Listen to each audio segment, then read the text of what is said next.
ఒకవేళ నువ్వు దరిద్రంతో బాధపడి నువ్వు అనుకున్నది ఏదీ కలిసి రావట్లేదు, చాలా బాధలో ఉన్నానని నువ్వు అనుకుంటే నీకు ఒక మార్గం దొరకాలి అంటే నువ్వు తైలాన్ని ఒంటికి రాసుకోవాలి.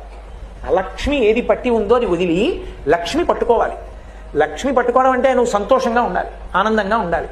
ఇంతకుముందు చింకి గుడ్డలు విప్పి మంచి గుడ్డలు కట్టుకోవాలి, చక్కటి ఆభరణాలు పెట్టుకోవాలి, మంచి అన్నం తినాలి, కాలం కలిసి రావాలి. ఏ మాడుని బుద్ధిని అలక్ష్మి ఆవహించి ఉందో అది పోవడానికి మాడు మీద నూనె పెట్టించుకుని నువ్వుల నూనె ఒళ్ళంతా రాసుకోవాలి.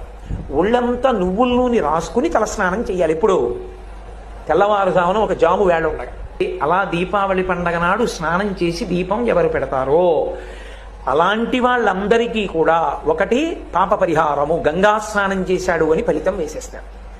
దక్షిణాయన పుణ్యకాలంలో కాశీ వెళ్లకుండా గంగా స్నానం సంకల్ప సహితంగా చెయ్యడానికి అవకాశం ఇవ్వగలిగినటువంటి తిథి ఒక్క దీపావళి అమావాస్య.